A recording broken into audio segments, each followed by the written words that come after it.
Greetings. A happy Tuesday, July 26, 2022, 4:29 in the p.m. Welcome to Bleacher Bumz Sports. I'm Scott Maxwell. He is CK Chris Kennedy. Welcome to the show. Thank you for watching wherever and however you may be watching. We got some MLB standings check-in today. We're going to go over some NFL gossip and roundup with training camp starting. Got a little bit of news to discuss there. We had a fan fight last night in Boston with the Cleveland Guardians and Boston Red Sox fans. I know Chris is excited about the Pistons Teal making a return to the Motor City. We've got some Bigfoot sightings. I'm anxious to get Chris's take if he thinks they're real or fake.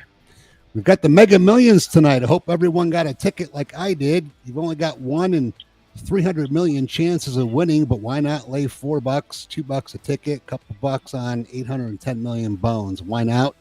This is what we do each and every day here at Bleacher Bumz Sports. And I've got to open up the show after results with something that happened 30 years ago today. Chris, how you doing today, man? Not bad, not bad.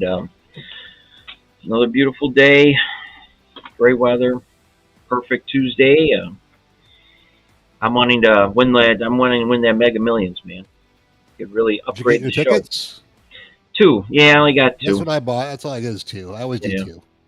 Yeah, I figure, all right, $4, why not? I'll drop it. I mean, I waste $4, a lot of other crap. Why not, risk it on $810 million? Oh, man. All right, man. Well, why don't you hop into last night's results? All right. We'll do this a little different today. I'm going to let you talk about results, and I'll put them up on the screen in case there's some technical issues to avoid. Absolutely. All right. Well, we got 6 and 6 overall. Free picks 1 and 2. Cubbies money line over Pittsburgh. I had to go against my Pirates again. 3-2 win. As a matter of fact, I think they just played this afternoon, and I think Cubs won again 3-2. So it's kind of they're on this little 3-2 roll here. Nico Horner hit a tie-breaking double in the 8th inning, and the Cubbies beat the Pirates 3-2. And they got their season high 5th straight win. Here's one I took a complete shit on. San Diego. We had them as a free pick and a best bet. Free pick, we went -2.5 to try to get some plus money. They weren't even in the game. 12-4, Eric Haas hit a grand salami off Shane Mina. I'm telling you, Candelario also homered twice. It was just a homer fest over at Comerica Park there. So we took the loss there. Then we come back with a win with Atlanta and Philly over 8, 10 runs final there. Then we had a bunch of different prop bets, 5 and 4, Atlanta and Philly over 8. They got 10. Boston, we had a bunch of nerfies too. Boston and Cleveland got the win there. San Diego, Detroit, no runs there. Then Boston and Cleveland over 8. They only got up to 4. Frisco and Zona, no runs first inning, got the win there, plus money. Then one I thought we really should have gotten was the Atlanta first 5 -0.5 a run over Philadelphia. Lost that because they were tied 3-3. Should have probably taken the money line, but the money wasn't that good for just a money line. But took the loss there. And then Boston, Cleveland over the first 5 innings. Lost that. They only got up to 4. Then we had the Angels and the Royals. Another nerfy. Got the win there. And then San Diego -1.5 over Detroit. We already know the outcome of that. But as it goes for the nerfies, went 4-0 on the nerfies. That thing saved our butts last night. But those are your results. Coming up, we've got more free picks, and we also got your best bets in the hopper waiting for you to go pick them up at our website, bleacherbumsports.com. All right, man. Good job. Good job. Hey, quick question for Yeah. you before we dive into today's show or Okay. lineup, what's trending and whatnot. How Okay. did the El Avila thing go last night? Because a And story broke just before we went on air, and I'm curious to hear what you have to say first before I tell you well, the breaking news. on my end of it, I didn't really see anything only because of how well the Tigers played last night. They were like romping on them so that, everybody's cheering, and they really didn't say. I don't know if it's a Fox Detroit thing for them not to make a scene about it, but the radio had very little to say about it today, so I didn't get much out of it. You were kind of right, like nothing's going to happen, and I didn't Well, we're hear going to much. talk about it a little later when we get into Major League Baseball, but Ken Rosenthal broke a story that they're ready to rebuild again. The Tigers are going to be having a fire sale. Oh boy. So get ready for another rebuild in the Oh, Motor brother. City. Nice. Yep. All right, man. 30 years ago today, Charles Barkley had this to say. I don't know nothing about Angola, but they in trouble. And the 1992 USA Dream Team opened up the 1992 Summer Olympics with a 116-48 victory over Angola.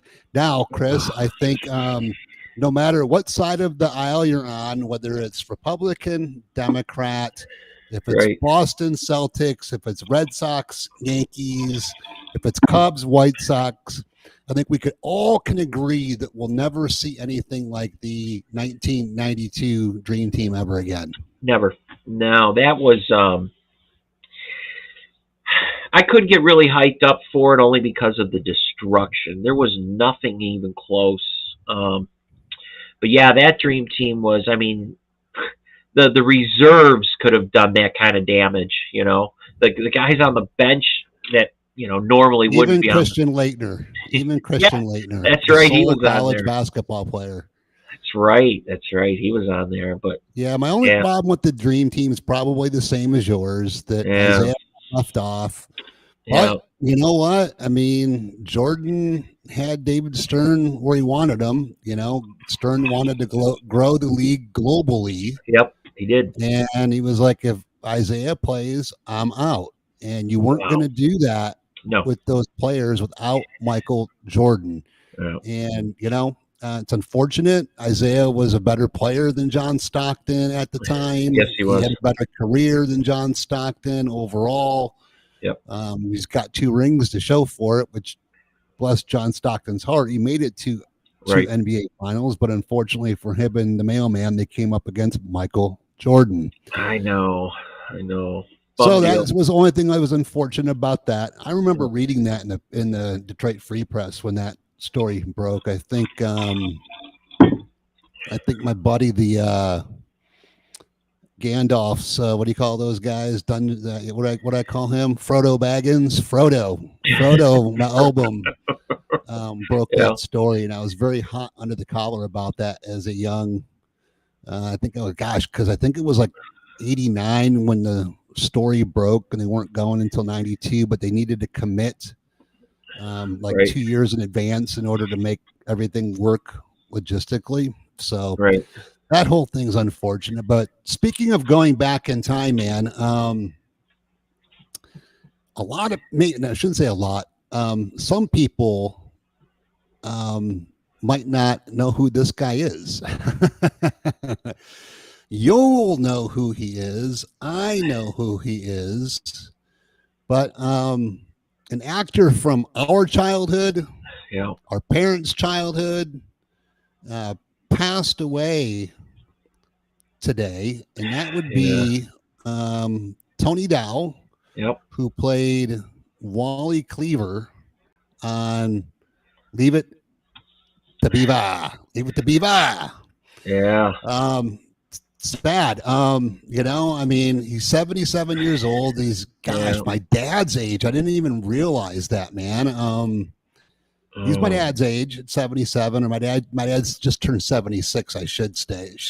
But man, You know, I don't even know what to feel about this one other than just a little bit of sadness. Jerry Mathers, who played the Beaver, said it leaves an empty place in his heart that won't be filled. You know, not only was he a fill-in brother because he never had a brother of his own, but, you know, Tony Dow was the closest thing he had to a brother, and they remained friends all the way up until his dying day yesterday. I think that's so cool. You know, I look back at that show, and you know, if kids looked at it now, they would laugh, obviously, but they would laugh probably for the wrong reasons, because they never, ever, ever came close to swearing in that show. Like, if you got anything, it might be, gosh darn, Beav. Yeah. I mean, it was whiz, Wally. Yeah, yeah, it was so innocent. And then when Beav got in trouble, it was something that we wouldn't even like blink at nowadays, you know. And it was just one of these shows that I don't even really know what it was about, except just a happy-go-lucky family, and just you know, the only issue with the show was Eddie Haskell. He was like the only problem.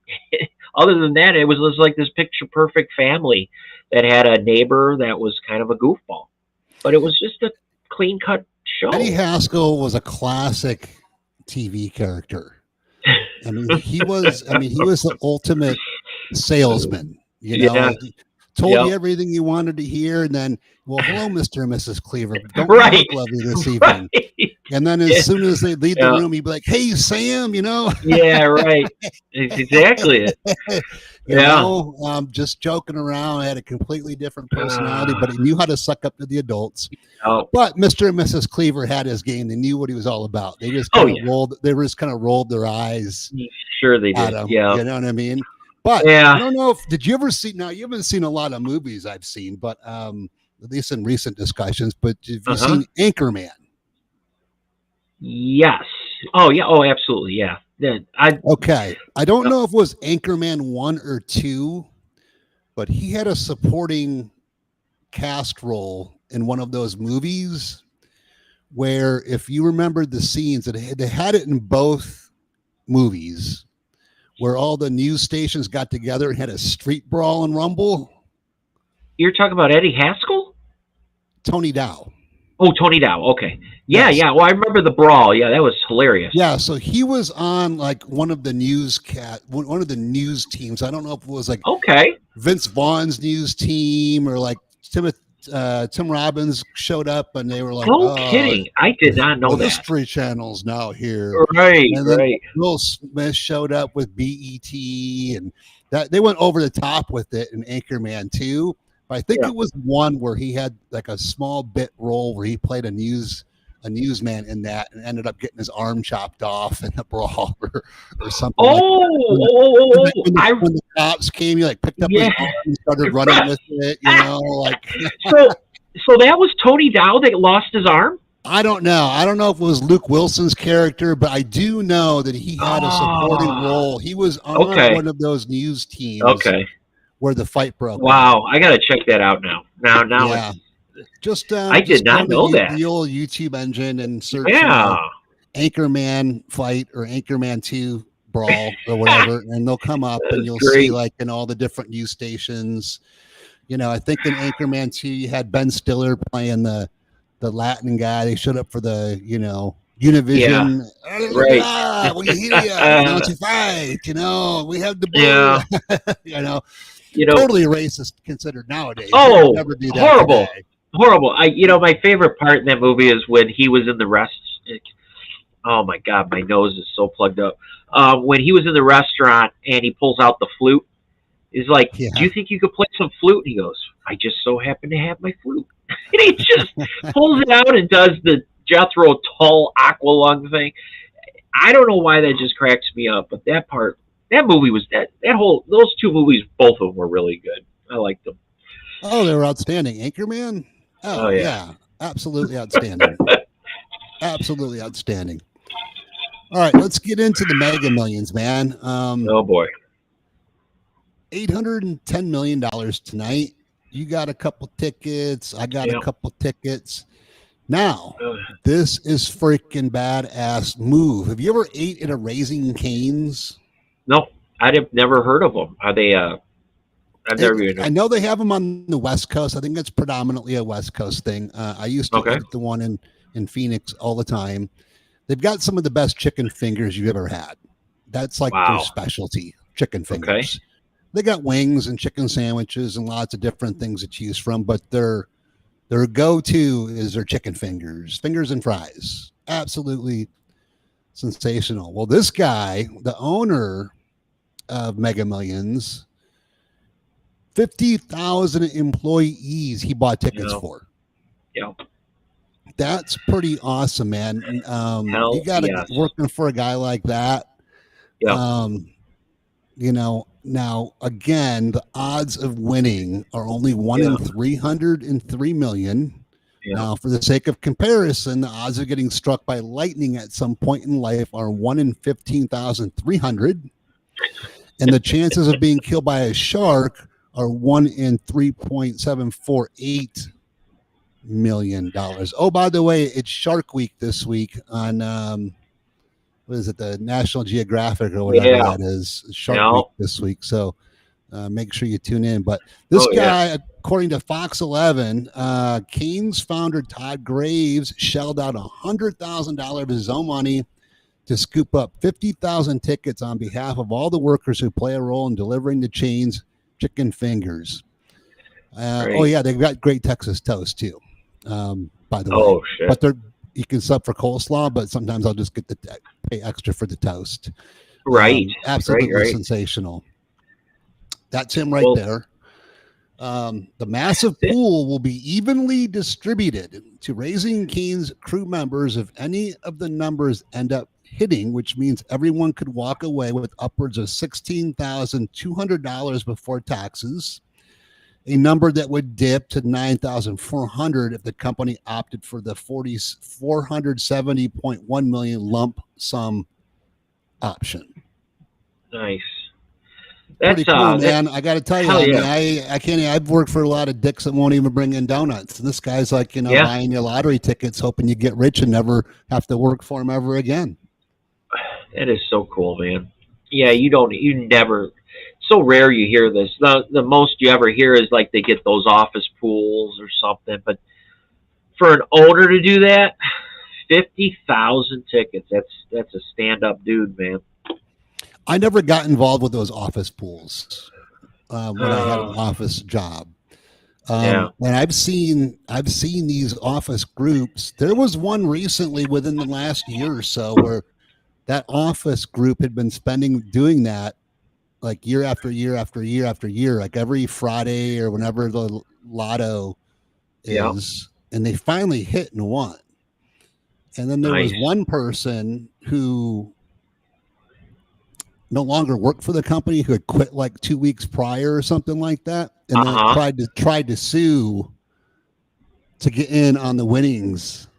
Nice. Yeah. So the judge threw it out, but that kind of stuff can cause a lot of hassle, especially when you're talking big groups of people, man, 20, 30 people, all have different interests and things that they want to do and what they're really like. You only know the office version of that person. Very rarely anymore do people get together at work and go out for happy hour. A lot of that stuff doesn't exist anymore.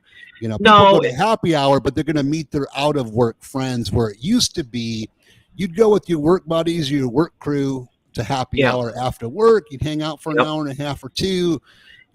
Maybe someone would hook up with something, maybe eat off the buffet or get some appetizers, and then you'd go home. Yeah, that's about it. I think it was about 5 or 6 years ago, the New Jersey had a group won their lottery in an office pool. I think there was about 8 or 9 of them. And one of the guys, I'm sure you probably heard this before, one of the guys wanted coffee instead of giving up his $2, and he bought the coffee and said, I'll get it on the next round. Well, you know what happened? They won the lottery. The guy wasn't in, and they all had to come together to vote to see what do we do, because I guess this office pool had been doing it for a long time, so they were pretty tight with this. They all did it every week, but the one week or the one day he didn't do it.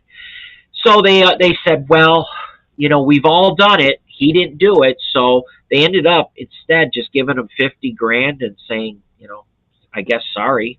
And was it right? Probably, but I don't know. Some people thought, come on, give it to him. But you're talking millions of dollars, so it wasn't chump change. But the guy was kind of pissed because everybody else retired while he still had to work. He got 50 grand. He was thankful for it, but you wanted that coffee. I mean, I don't know, Scott. What do you do? I mean, well, I think they handled it properly. I think what you do is you take a group vote in that situation. Yeah. Like my thing is it's not about him, the $2. It's what did he waste his money on? I know. Leading up to that, to where he only had $2 left. $2, right? Exactly. Did he have to have that pack of smokes? Did he have to have this or that? Yeah. Did he buy a bag of weed? Did he spend money on alcohol at the bar? Right. You don't know. Yeah. Maybe he's got a cocaine habit. I don't know. I don't know what he spent his money on, but if that's another thing where I'm the type of person where I'd be like, all right, here's my $10 for the month. That way, on the first of every month, you're like, here's my $10 for the month. Here's my $10. Here's my $10. Yep.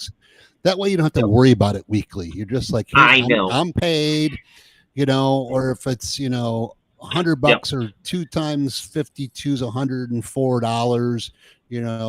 Is that the right math on that? Yeah. Here's my $104 for the year. I'm paid up on, sign this. I'm paid up for the year on my lottery ticket pool. Right.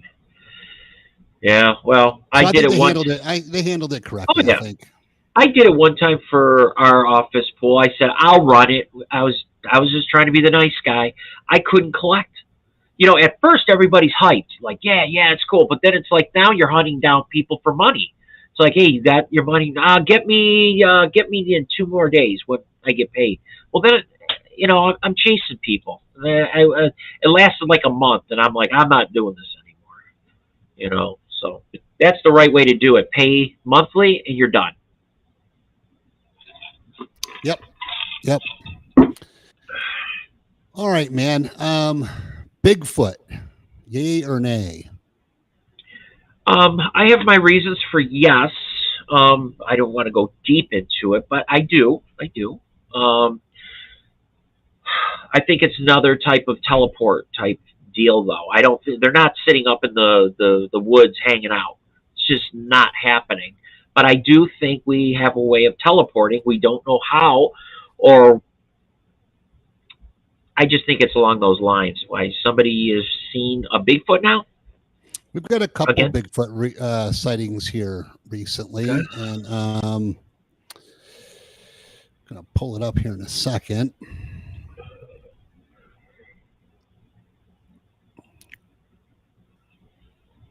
So I've got 2 different sightings. One is via Twitter.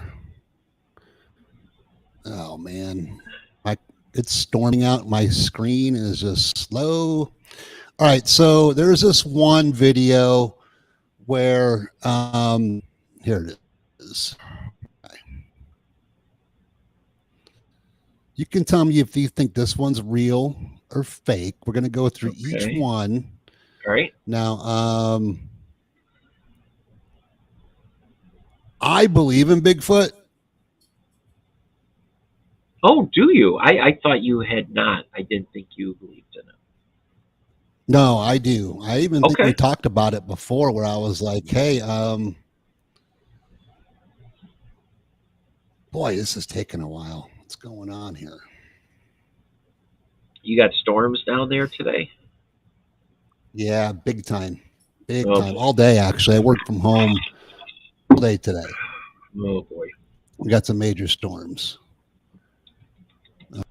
Here we go.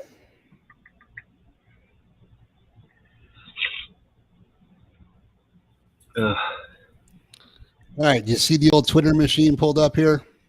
Yeah. Yep. Okay. So this is the first one. Now, let me blow it up.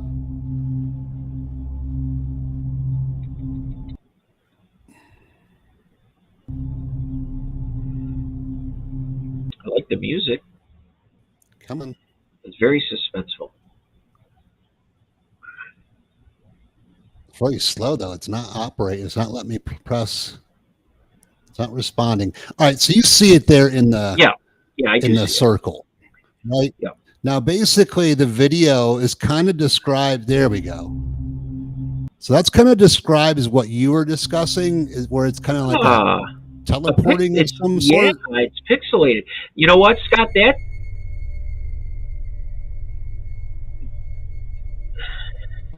Yeah, go ahead.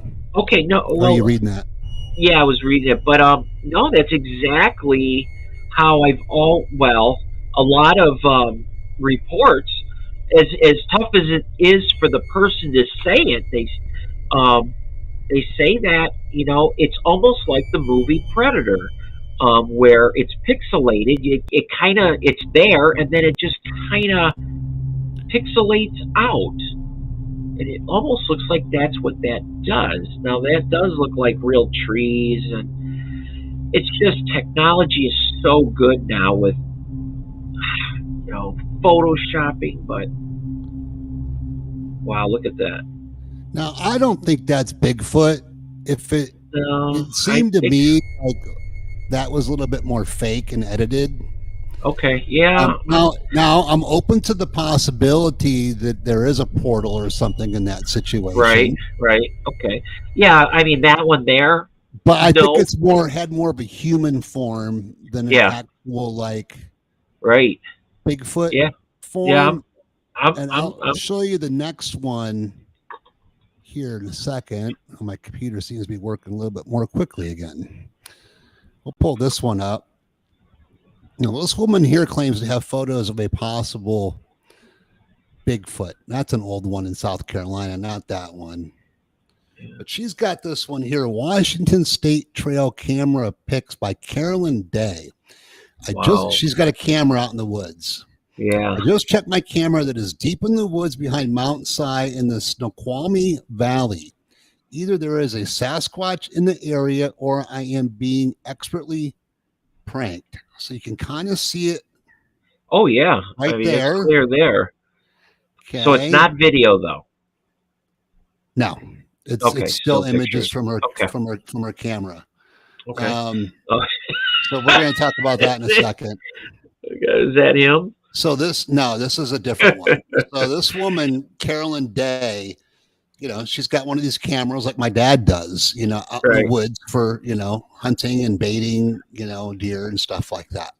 I think this one's a little bit more realistic looking than the teleporting version. Yeah, I agree. But I am on Bigfoot. I don't think it's teleporting. Okay. I come from the mindset that there's evolution and there's Neanderthals, and at some point,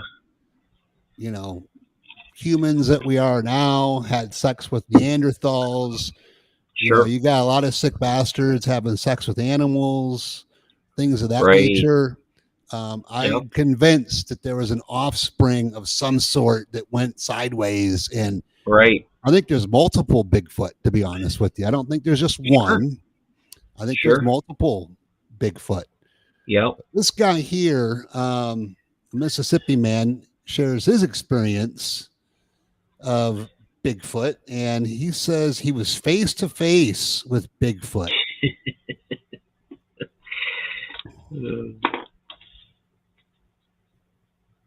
They do say they smell really bad, like really bad, like a smell that's not even human-like. It's just really bad. Well, yeah, and imagine it's got to be like musty, like just constant sweat. Your body's covered in hair. It's like when you wash your clothes and you leave them in the washer by accident over a night or a couple nights, and it gets that funk going on. This guy. Let me pull up the video here. Okay.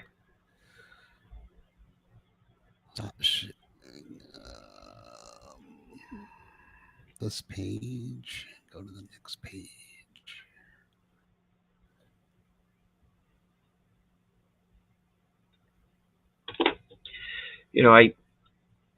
I love when they interview these guys. I want them to interview like a businessman or a lawyer or something. They always seem to interview somebody that looks like he just crawled out of a cave or something. It's always a goofy dude. Well, sure. Where do you find what kind of guys in suits are you going to find in the middle of the woods in Mississippi?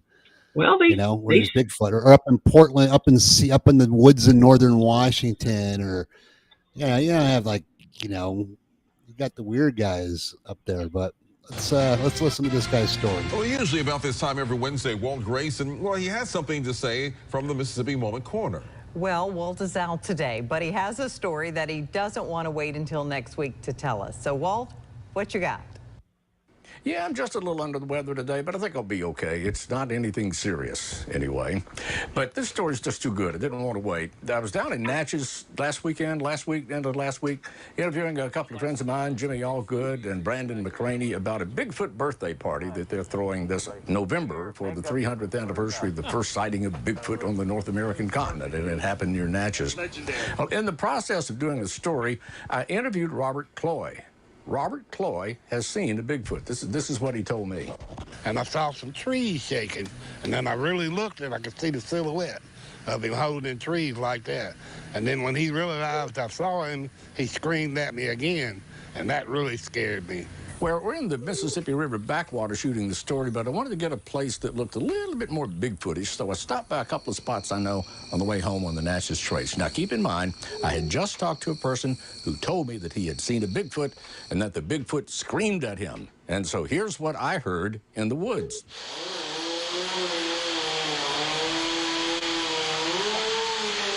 Can you hear it?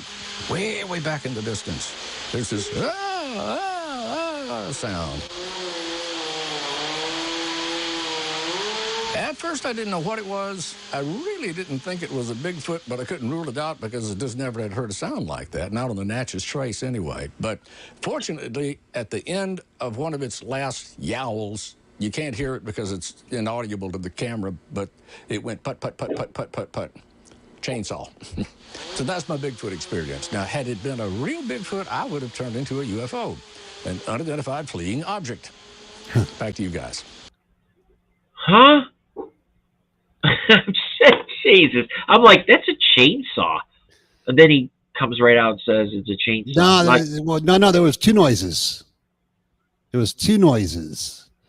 So you heard the and then a little bit after that, then you heard the chainsaw. So what I am led to believe, or at least what my thought process is that it was screaming out in reaction to the noise of the chainsaw. Oh, okay. Yeah. Now, that's just my thought. Sure.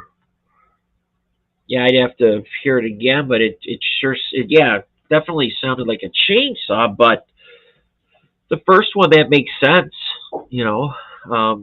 they're cutting something down and the Bigfoot is pissed off about it. I'm sure he's going to let them know.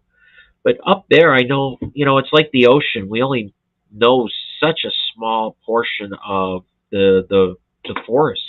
We haven't even discovered a lot of what's up there, especially the oceans. It's kind of creepy. It's definitely scary.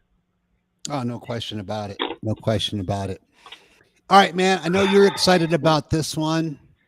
I, however, am not. I've always maintained my stance that I like the logo. They should use the logo a little bit more frequently as an alternate logo. But I hated the Teal Pistons uniforms. But they had a neat little launch on Twitter where they tweeted out, "Allow us to reintroduce some classics." So let's play up the promo. Oh, they got a promo.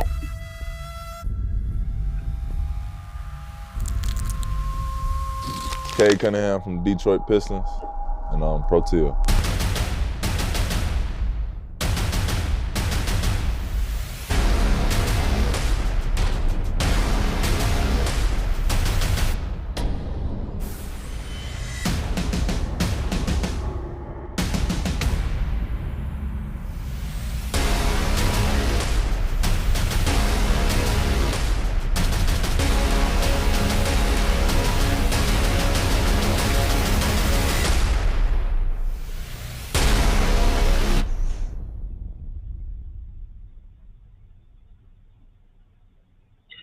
cool ad. I like the ad. Not as epic as some of the ones that were in the football world Right. in the NFL. They can use a little help in their marketing department on the video side and Yeah. social media side, but it was pretty cool overall. Yeah. I really liked the beginning of it where you had the aerial view of the downtown streets of Detroit. Yes. Yeah. And it was that like looked cool.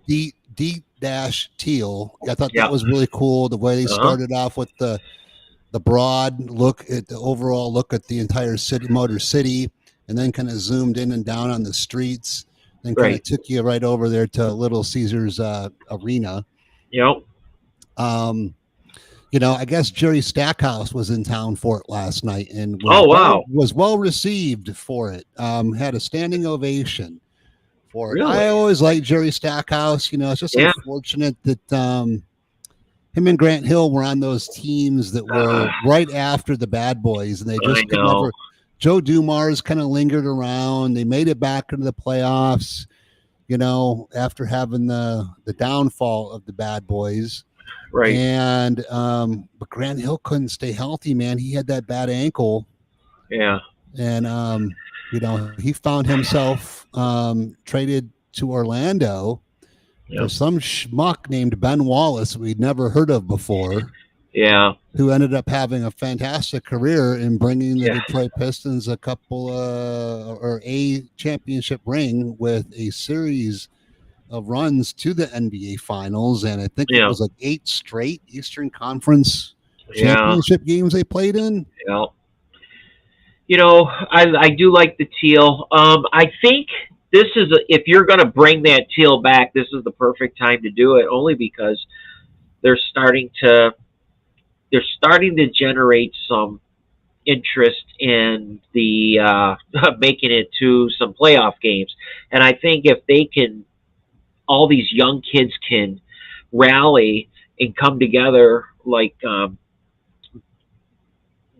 To where they're good enough to make some playoff games, get some wins, the Teal may work.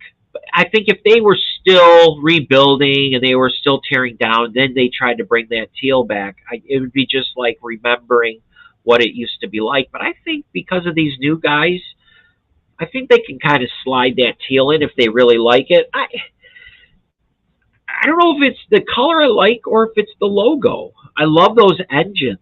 I like those pipes coming out. The mufflers. Yeah. I've always liked the tailpipes coming off the end like that too. Like I said, it's a Mustang horse, Yeah. Motor City, Ford Mustang, the whole tie-in. I've Right. always liked the logo. I just don't like the teal. The Teal. I think yeah. there's only one team that I like teal for, and that's the Miami Dolphins, and that's even really not a teal. That's more like an ocean blue, and I just say that because it fits everything down here. It does. Pink and Teal blue, doesn't have any feel or fit in Detroit. It's not gritty. No. Yeah, I could see that. There's only a hand, but I guess there was that whole. Back then, you had some goofy uniforms, man. You had the Toronto Raptors had that big dinosaur on the front of theirs. Oh, that's right. Grizzlies had a strange one. Yeah, the Rocket. Yeah, the Grizzlies. The Rockets had some goofy uniforms when they had Charles Barkley and Pippen on that team. Yeah. Clyde Drexler was there also with the Dream. Yep, he was. The Hornets had teal when they first came into the NBA. Yeah. I'm trying to think some other teams that had teal. I know there was a handful of them, but teal just is not a big, I don't know, it's just one of those colors where I'm like, I kind of like the Padres mustard yellow and brown better than the teal. That's just me though. Yeah, I had no problem with the mustard yellow. I mean, that was an odd combination, but it worked. I think it worked because I liked Tony Gwynn so much. And it just, I don't know, just worked for them. All right, man. We had another fight last night. Oh, boy. We had a fan fight on a Monday night. My God. In Boston. Now, what is going on? This is a very short video. Let me start it over. Oh my God! It's a sad. Wait till you see the video in its entirety. If that was one of my buddies, I'd have been embarrassed for his fight performance. Which guy? The guy on top? Both of them. Both of them look like both. they've never Okay. been in a fight before, to be honest with you. The Okay. video is only 11 seconds long. It's the only one I could find of it. So we'll watch it. We'll watch it twice so you can get a couple. I've There's seen somebody it. I've cheering. seen it twice now just to make sure it was worth having on the show. Yeah. Yeah, there's somebody cheering, type thing. That'd be me. Kick his fucking ass, Get up. But here we go. So this is an embarrassing fight. Let's fucking go!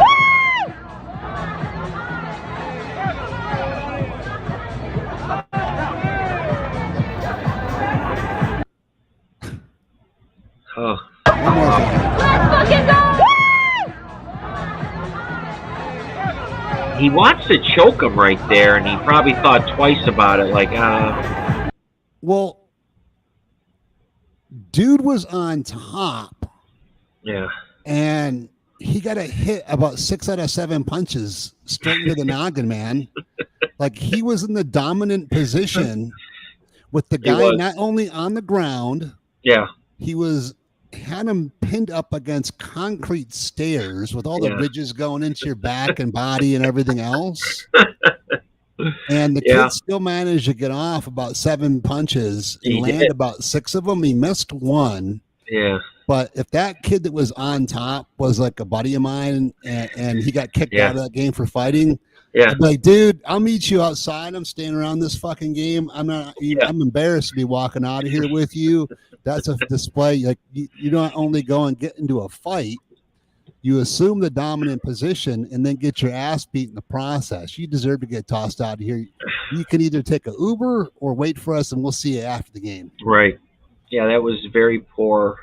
There had to be a lot of alcohol in there too. They looked like some alcohol punches, they're just kind of flopping up there. But he did. He got some good shots in. I would have to give it to the guy on the bottom. I don't know what happened before it for him to get there, but he definitely followed up with some nice shots. All right, man. We were talking yesterday. Kyler Murray got paid, and a very disconcerting detail to the Kyler Murray contract surfaced last evening. Oh boy. Apparently he doesn't like to watch game film. They had to have an addendum between the Cardinals and Kyler Murray for the contract years 2022 to 27 and the club option for 2028. This is the entire addendum right here. I'm not going to read the whole thing verbatim. Yeah. But basically it says, there's 4 different points explaining what independent study actually is, meaning he needs to participate in 4 hours of independent study of game film each and every week. And they even made a note in the citation that hours don't count if Murray is watching television, playing video games, or browsing the internet while studying film and other game day materials. Now, teammates have come to his defense. Zach Ertz came out today and said, he doesn't need to watch a game film because, he knows our offense. That's not what watching game film is about. Watching game film is about learning about the other team's defense that you're getting ready to face that week. Now, you look at Brady lives with his iPad, dude. Right. Guys like Rodgers, Brady, all the greats, that's all they do is watch film. And I don't get it, man. This is your job. Why would you not want to take the edge and, be the best that you can possibly be at your position, man? I mean, you're a $250 million man now, and you have to have an addendum added to your contract. Doesn't sound to me like a guy that will do whatever it takes to win, man. I don't know.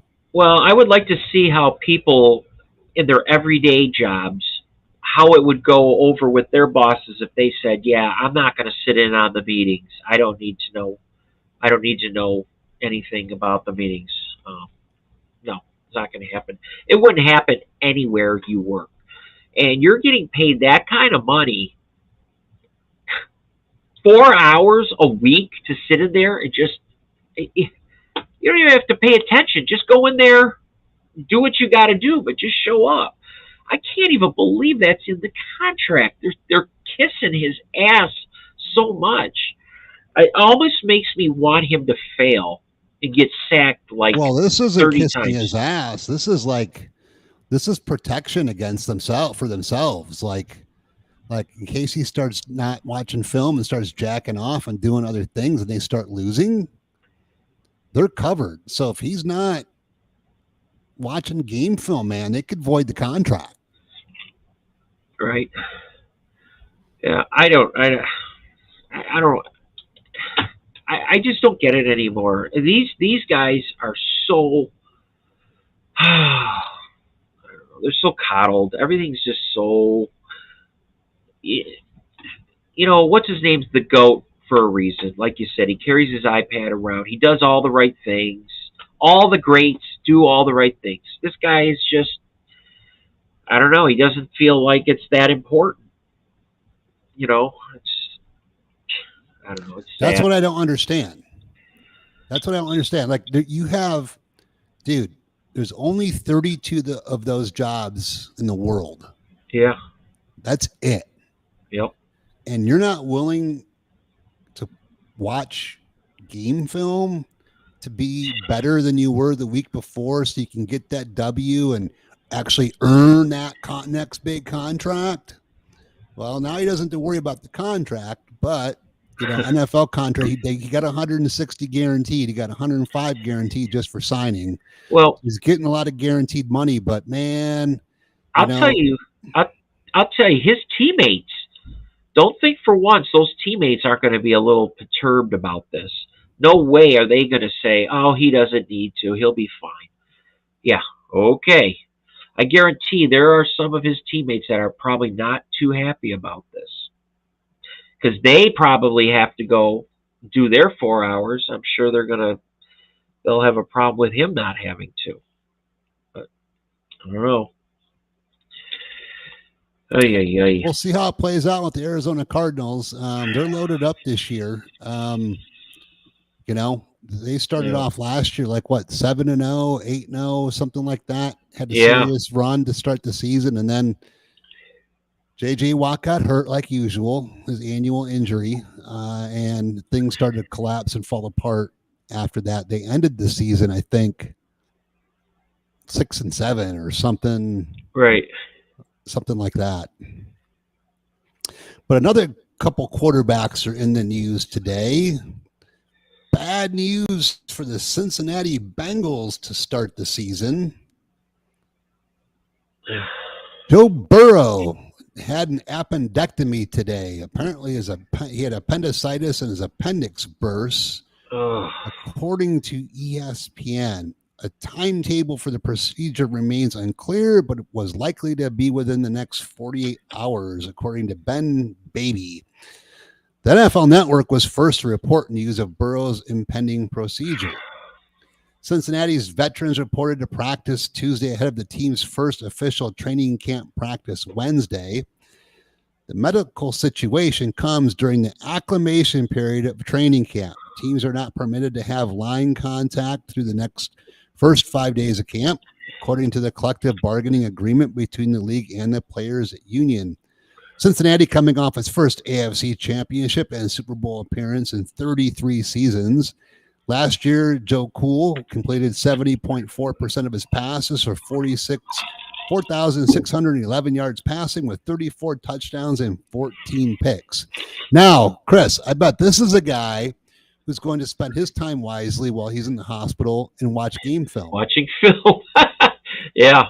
I was just thinking that. I'm like, well, now this guy's going to have a plenty of time. Well, it does say he's going to miss the training camp. I don't know anything about the appendix being removed and how long you're out for. Because, being older, I'm sure it's different. He's younger. I'm sure he's getting all the care that he needs to get up and moving. Yeah, that would suck, coming off a a killer year that he had this past to have this happen, but hopefully he can get back up, get up and moving, especially with those new uniforms coming out. I'm sure he's dying to dig into them things, man. So who's his backup? Who's his backup in Cincinnati? Do they have a decent backup? That's a good question. If you can look that one up, please. While yeah. I'm pulling up the next story. Yep. I'm trying to think off the top of my head. I know. Say somebody like Brissett, but that's wrong. Brandon Allen. Who? Who? Brandon Allen. He's got a 1-year deal. He'll be his backup. He's 29, spent the 21 season with the Bengals and helped in Burrow's development. So he's kind of a senior, I guess you'd call it in football. But Brandon Allen. Now, of course, where's this guy from? Let's see. I've never heard of the guy. I haven't either. That's I wonder where he's from. Let's see here. He played at Arkansas between 2013 and 15. He was selected in the 6th round of the 2016 draft by the Jags. And he now plays for Cincy. Still, I've never heard of him. Figures. Right. Came into the league as a Jaguar. Yep. All right. Let me. Man. Got a head cold? Oh my God, yeah. It just like hit me within the last, I'd say, about hour. Or are you still dealing with your last ailment? You know, it may have been lingering. I just all of a sudden, man, my whole head's congested. It's crazy, man. Can't even breathe. Yeah, colds in the winter, or I'm sorry, colds in the summer absolutely suck. Oh, they do. I catch a cold more often in the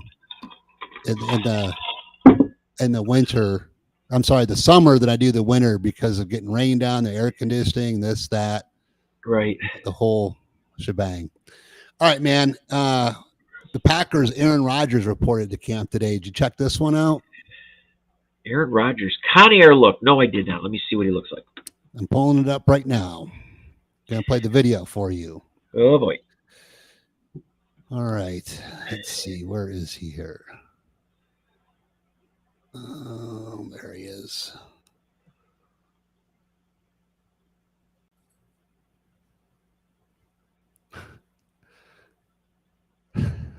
What the fuck?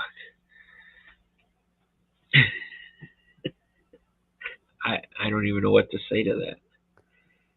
It looks weird. Well, I mean, I don't know if that's the new look or. He's got a great sense of humor. If you've ever watched him on his appearance, his weekly appearance on the Pat McAfee show. Yeah. But this is what he's been being compared to. Con Air. Yeah. Yep. Con Air, Nicolas Cage. Yep. He looks just freaking like him, dude. I mean, dude, yeah. He looks just like him. He does. His stupid. Profile. It's stupid. Right. I'm going to guess that he pulled that off on purpose. That was his whole thing. I'm going to guess, he's got this new weird girlfriend now, Blue Moon something or something. Yeah, she's got a strange name, right? Yeah, she's a weird one, man. Some witchcraft type doctor type shit. Uh-huh. I don't know. Witch doctor. She is. She's like a witch doctor. She's like into all sorts of weird medicine. And, then he went out and got his first tattoo. And it's a really weird one. He won't tell anybody what the meaning behind it is and all that. Just the whole thing is very strange. But more NFL news. Yeah, go ahead. No, I was going to say, somebody must have said, hey, you know who you look like? And then he looked at it and thought, that's what I mean. Like his girlfriend, Blue Moon Horizon, whatever her name is. Somebody said something to him. Yep. He's like, they're like, dude, you look like Nick Cage from Con Air, man. Right. And So like he went home and tried on the outfit. Yeah. And was like, yeah, you know, hey, I do look do. like vacation Conair. I'm gonna wear this when I roll into camp. This is my outfit to show up to camp. Yeah. If you ever get a chance, I highly recommend checking out his weekly spot on Pat McAfee's show. And to be honest with you, Pat McAfee didn't really know him very well leading up to that. The whole reason he ended up on that was because McAfee's good friends with AJ Hawk, who's kind of like his wingman on the show. So, and they've built a great relationship since. But Adam Schefter, dude, he's back in the news again, and not for a good reason this time. Oh, no. Adam Schefter breaks a journalist, I'm using quotes here, a journalist rule, man. So if you recall, last year, he got busted writing a story about former Redskins general manager Bruce Allen. And it was when he wrote the story, an email was obtained that he sent it to Bruce Allen. And he called him, hey, Mr. Editor, make any adjustments you feel necessary.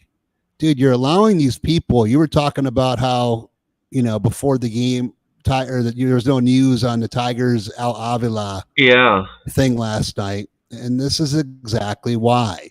Because if all the talking heads at the radio station, all the guys behind the mic calling the game, if they have anything bad to say about management, they're not going to get their post-game interview. Doug and Goofy aren't going to get their call in from whatever random Tiger, Riley Green or whoever, to call into the show. All that will cease to exist. So they kiss these guys' asses. But, dude is making $10 million a year by copying and pasting what people say to write about them. Yeah. He's not creating his own stories. They're saying, here's a story. And he got busted again today. He sent this, Danny Amendola retired, and he sent it to Amendola's agent. Despite multiple teams calling this offseason, two-time Super Bowl champion wide receiver Danny Amendola has decided to retire from the NFL. It was better than I could have ever imagined, Amendola said about his career. But you'll see at the very top here, he's got work, ? So he was supposed to have emailed this to Amendola's agent, but he accidentally tweeted it out. Oh, shit. And then everybody caught on, started taking pictures of it, and then he deleted it. And then he broke the news about Amendola retiring, and this is, what I have to report on. Yeah. So this is not a reporter or a journalist, in my opinion. This is just more of a talking head kissing up to these guys, and you gotta, if you're gonna have, you gotta have a thick coat of skin, to do what these guys do. And that's why, the greats, Chris Mortensen never did this kind of stuff. John Clayton never did this kind of stuff. They just reported what they heard, what they saw, and let the chips fall where they may. Yeah. And this guy gets paid $10 million an hour for copying and pasting what other people are telling them to say. And you said he got caught before doing this same thing? Yeah, with the Redskins general manager before, they've had this inner turmoil regarding the Redskins front office for years now about it being racist or sexist. And Daniel Snyder was supposed to appear before the Senate, and he said, I'll only do it if subpoenaed. He's been on the run. They haven't been able to subpoena him. Then he said, okay, I'll appear via Zoom. He didn't show up for a Zoom hearing. So, it's so bad, the government's looking into what's going on in Washington. God. Wow. Yeah. But when he was writing this article back then, he went to the general manager and was like, hey, Mr. Editor, how do you feel? Feel free to edit this story that I put together away. Dude, Right. I would never, ever dream of allowing someone to edit a story I'm about to put out there for the world to see, man. Right. So now I don't tweet. I don't have that. Is it similar to a text message? If once you send it, you can't retrieve it. Like you can't erase it right away, or is it out there for good? You're kind Yeah, of but screwed. the thing is, when you're Adam Schefter and you have like 1 million followers, Yeah, you can they're gonna delete it. catch it. But you Yeah. got to remember, there's people looking to take you down, take you out, Oh, look a true. fool. Yeah. Right. So, you have, it's no different in sports than it is in politics. Yeah. You have all these, like, we'll use politics as an example. You have all these lefties following Donald Trump and Ron DeSantis, trying to catch them in a bad moment. Yeah. And you got people that are not fans of people like Adam Schefter, trying to catch them in a bad moment and, Yeah. make him look like the idiot that he is. So, Right. I don't know who took the picture, who put it out there, Yeah. how many times, but somebody got it. Yeah. That's a thing ultimately on the internet. You can delete something, but it lives forever. It does. It does.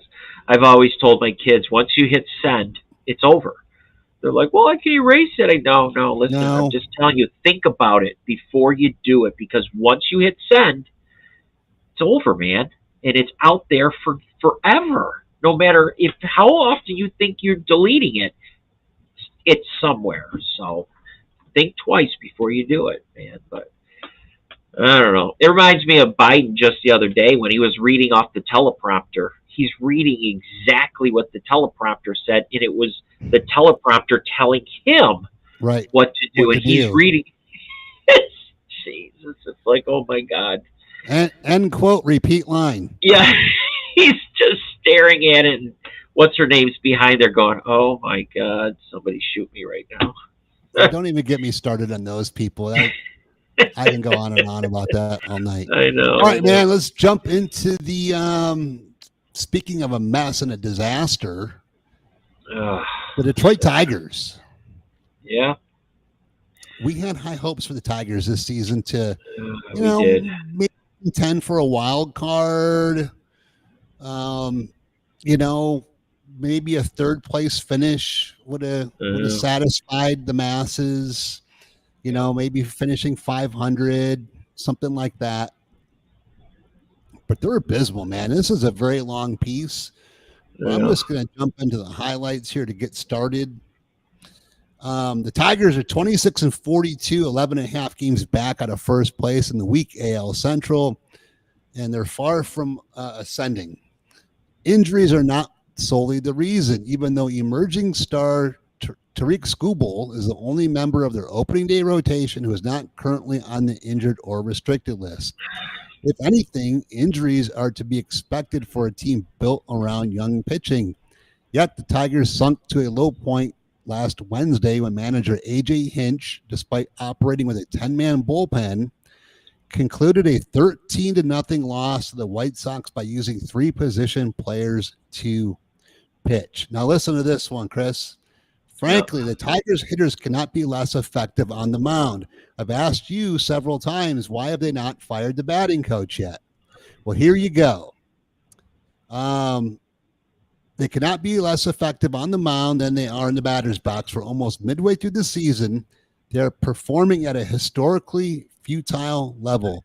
The Tigers are averaging 2.88 runs per game, the fewest by any team since the 1968 White Sox. That's right. Every team for nearly 5.5 decades outscored the current Tigers, including those in the National League that had pitchers hitting until last season. Wow. Of course, the Tigers are not the only club that has yet to reap the supposed benefits of rebuilding, which in their case began with a teardown in 2017. The Mariners, Royals, Marlins, all of whom anticipated improvement this season, also are disappointments. He's got that wrong. The Mariners have been a nice surprise. The Pirates and Orioles, even while showing signs of promise, might still be years away from contention. The Reds, Nationals, and Athletics at the moment are simply lost causes. The Tigers' collapse, though, is particularly exasperating. This is a team that held top 5 selections in the amateur draft in each of the past 4 years. A team that appeared to take a step forward last season, its first under Hinch, going 69-63 after an 8-22 start to finish 77-85. A team that spent $235.5 million on 4 free agents, while also adding catcher Tucker Barnhart and outfielder Austin Meadows in trades. And for what? The Tigers' 6th straight losing season seems all but inevitable. Yeah. You want to hear what Al Avila has to say? Oh, yeah. Let's hear what he's going to say. I'm as angry as anybody, more angry than anybody. We're all angry, and we're all accountable, including the players. Right now, we're reevaluating and scrutinizing everything in the front office. Player development, scouting, our staff, and our players. When this happens, it's not a person or one department or one player. This is team-wide. Says the guy who's should get his ass fired. Yeah. He concluded by saying, we're all obviously working hard to turn this around, and we will. Rival executives, however, question whether Avila is creative and savvy enough to build a consistent winner. Some in Detroit, meanwhile, wonder if Hinch might bolt, pointing to an April 2021 report that said his contract included an opt-out clause. The Tigers' season is a perfect storm of calamities, from injuries to young pitchers such as Casey Mize and Matt Manning, to the offensive struggles of a $140 million free agent Javier Baez, to the reported marital troubles of $77 million free agent Eduardo Rodriguez, who has been on the restricted list unpaid since June 13th. But with Baez, the Tigers banked on a hitter notorious for his lack of plate discipline. With Rodriguez, they bet on a pitcher who never had led a rotation. And while hitters such as Jonathan Shoup, Heimer Candelario, and Robbie Grossman inexplicably have cratered, the Tigers also are haunted by past blunders. Among them, meager returns and trades for Justin Verlander, Nick Castellanos, and J.D. Martinez, compounded by failures to move pitchers as Michael Fulmer and Matthew Boyd when their values were highest. A drought of homegrown position players that predates Avila's hiring as GM. I've gone off and off about that one. Right. An international program that, while showing signs of improvement, has produced only one positive WAR player, closer Gregory Soto, since the trade of Willie Adams in 2014. Avila and others with the Tigers believe the future remains bright. A 2023 rotation could include Rodriguez, Skubal, Spencer Turnbull, and some combination of Banning, Bo Brisk, and Alex Fado, with Mize possibly returning from Tommy John surgery toward the end of the season. Green and Meadows, acquired for Isaac Paredes, who hit 3 homers for the Rays on Tuesday night. By the way, the night after they traded him, he hit 2 home runs here at the Trop, and you could hear a Tampa player in the background as they were giving him high fives. Man, Detroit's fucking stupid.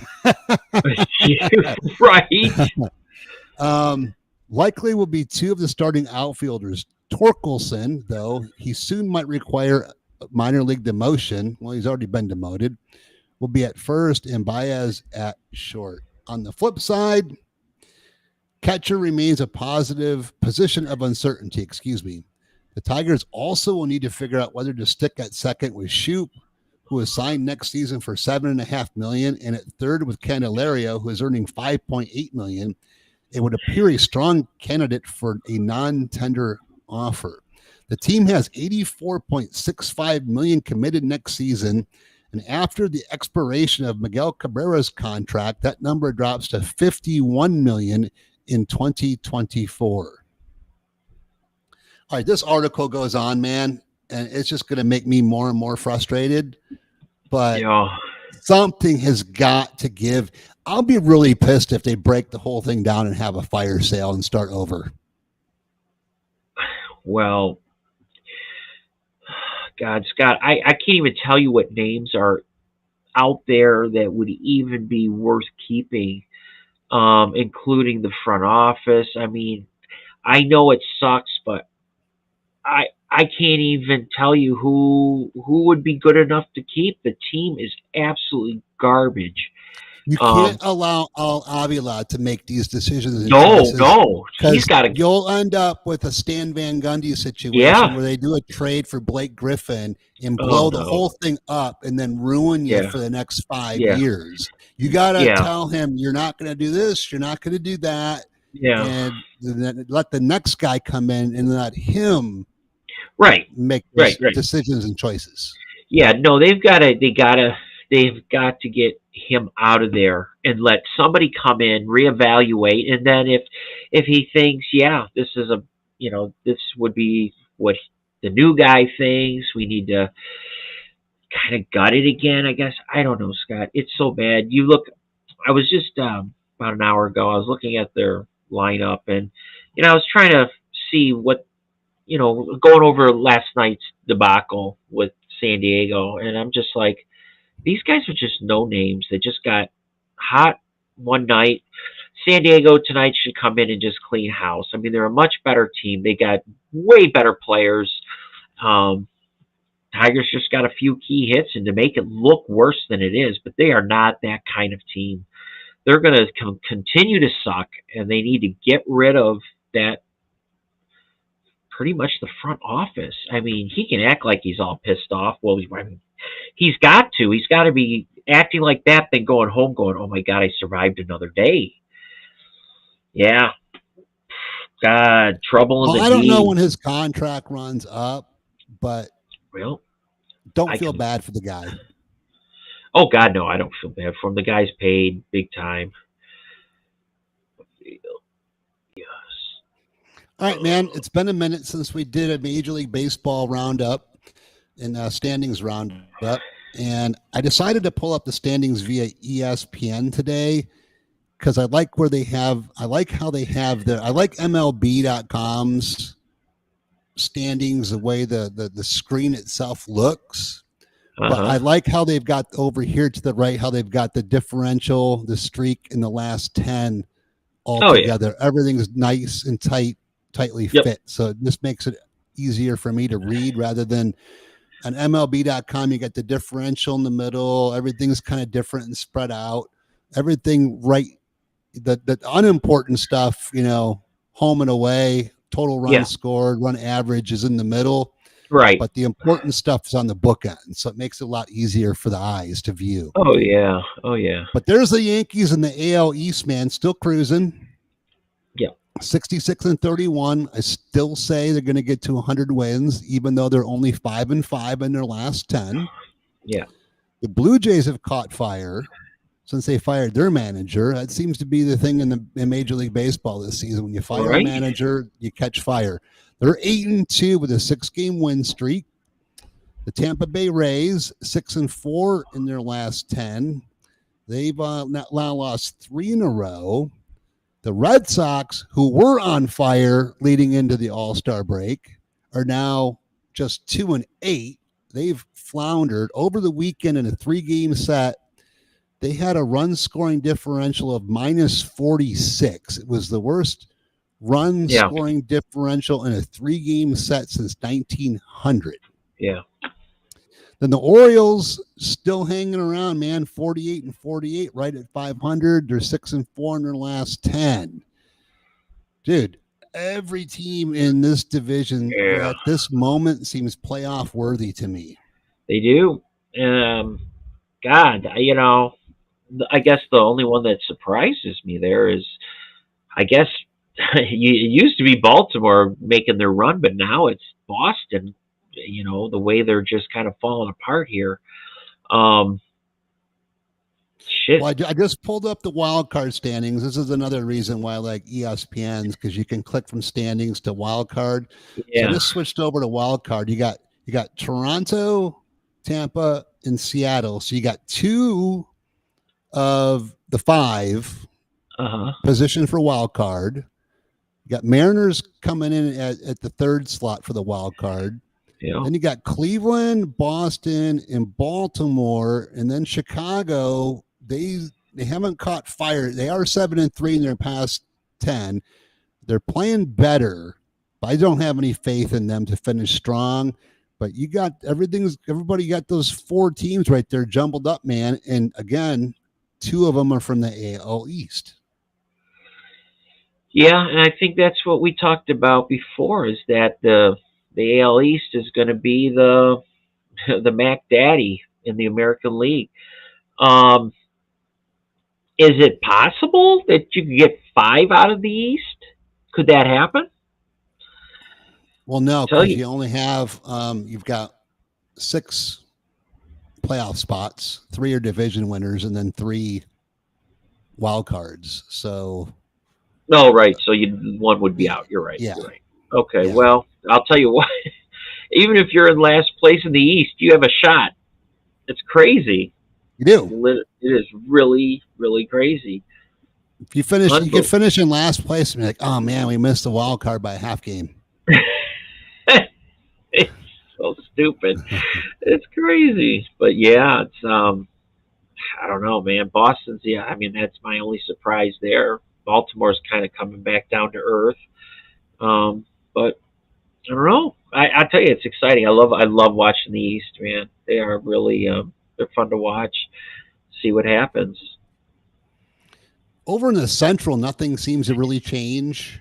No. Oh, here's what I wanted to touch on: the Yankees plus 200 on the run scoring differential. Yeah, I mean Dodgers. Dodgers aren't even well. I mean, 178. But dude, they're on a planet of their own. They're on a planet of their own. They're just mashing, man. Talk about murderers row. So the Central, nothing seems to change. Week in, week out, it's the same teams: Minnesota, Cleveland, Chicago. The Royals and the Tigers, their seasons were over before they even started. Then in the West, the same, man. You got Houston's got a 12-game lead on Seattle, who's coming in for the 3rd wild card spot. And the Rangers, Angels, and Athletics are just a dumpster fire. I mean, look at the A's, man. Minus 116. That's the same as the Tigers. Minus 116 on the run scoring differential. Absolutely. Yeah. Oh, God. I know. They are they're 3rd worst in the entire league, behind the Pirates and Washington. Yeah, I mean, that tells you, it tells you everything right there about what we just talked about with the Tigers. It's changes are inevitable for sure.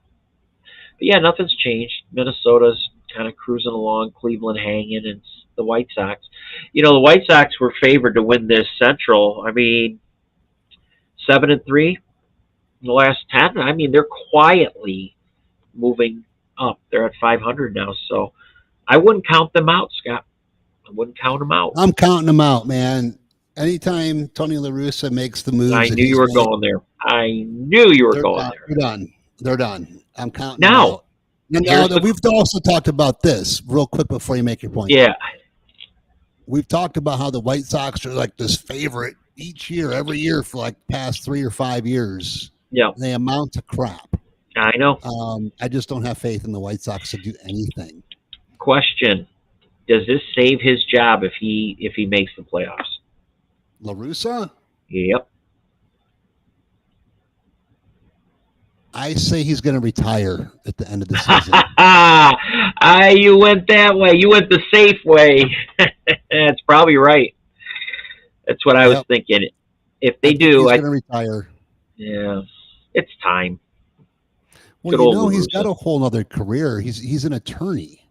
Like he's a active attorney, and he's a big time animal rights guy, activist. So he has a lot of different organizations he's involved in and things to do with his time. Yeah. I mean, it's just kind of, it's time to hang him up, man. Well, he's 77 years old too. So yeah, he's, I know my dad's 76. And my dad wouldn't walk a guy with the 0-1 count. Shit. Like I even freaking mind. That pitcher had to go. What did he say? Did he say what I put him on?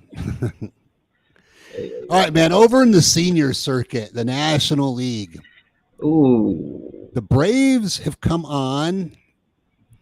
You know, the Mets have been clinging. As of 2 nights ago, the Mets only had a 1-game lead.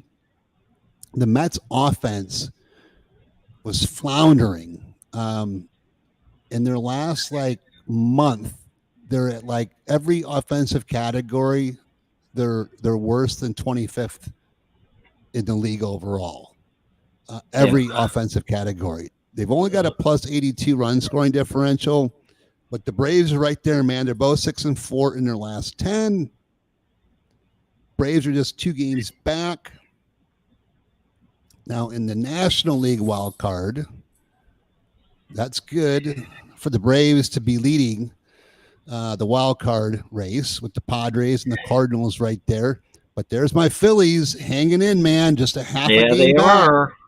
They're there. So we'll see what happens when they get Bryce Harper back and see if they can make up some ground against the Braves or the Cardinals or Padres. We'll see what happens there.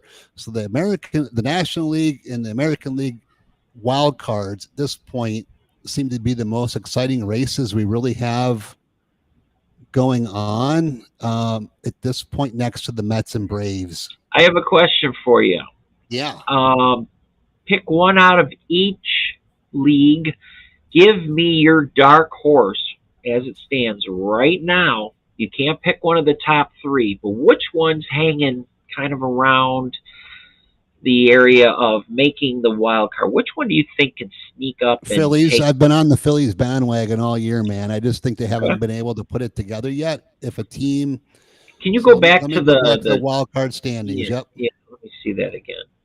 So in the National League, you got the Braves, Padres, the Cards, the Phillies, and the Giants are about 2.5 back. I mean, the Marlins are 5.5 back. Yeah. But if there's a team out of these that are going to do it, for me, it's Philadelphia. Okay. It's fair. You know, I've been riding them all season, just saying, just wait. And they got rid of Girardi. Yeah. This could be good. Then Harper got hurt. It's just been one thing after another. How about your AL? We still have a ways to go yet. Yeah, we do. Dark horse in the AL. Yeah. I don't know, man. I know. I'm going to root for the Orioles. I know. I'm kind of there with you on that. I'm going to root for the Orioles. I don't know if I could pick to me, the Jays, Rays, and Mariners seem like they're just locked in. They're going to be there at the end. I agree. We got 2 full more months of baseball left, so we'll see what happens. Yeah. But all right. For my dark horse, the Orioles will be the team I'm rooting for. Yeah. For sure. Yeah.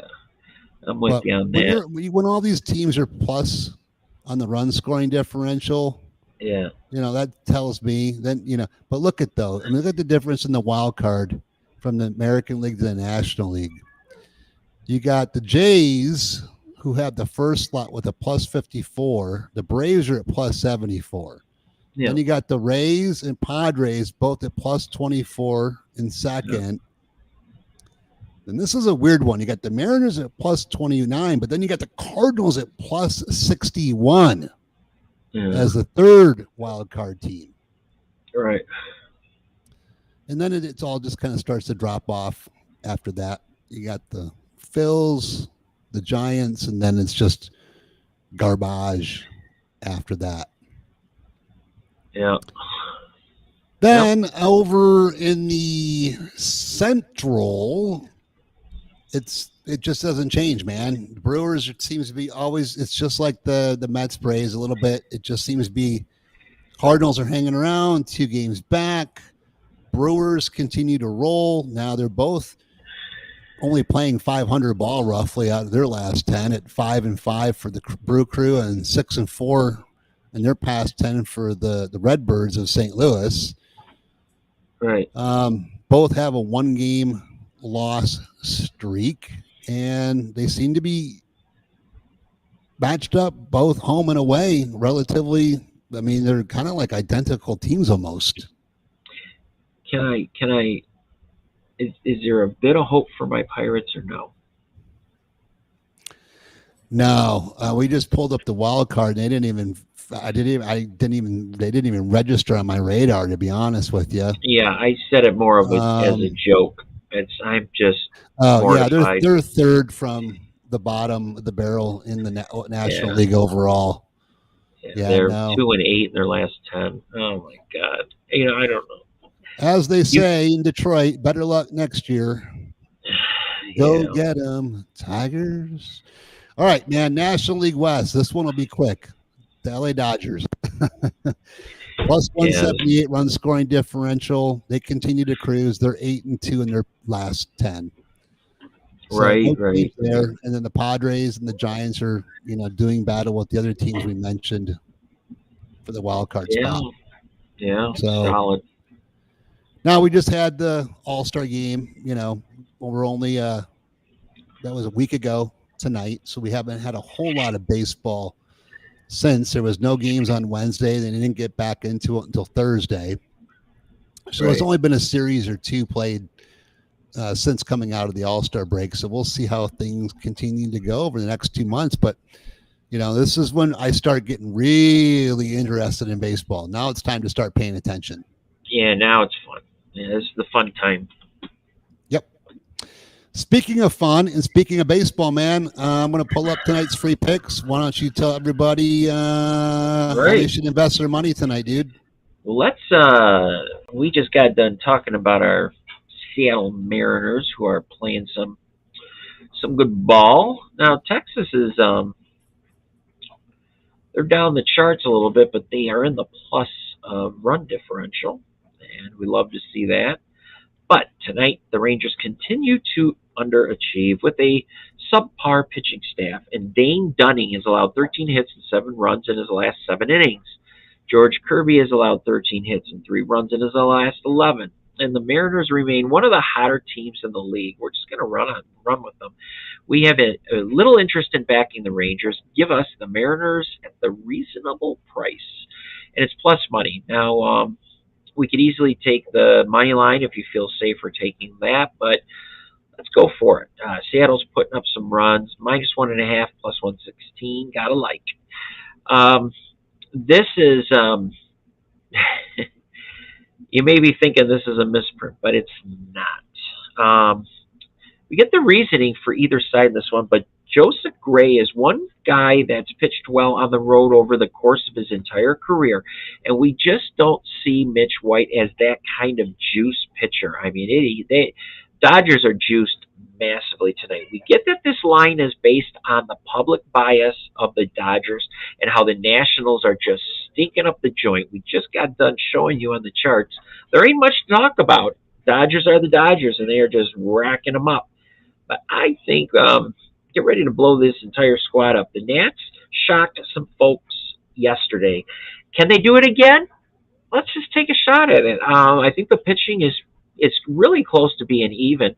Can the Nationals put up some runs and kind of pull off this stunning? You would be more than doubling your money. So we're gonna jump on that. Then we got another horrific team, Oakland. Montas is just 0-2 over his last 3 games, and he hasn't pitched a ton lately.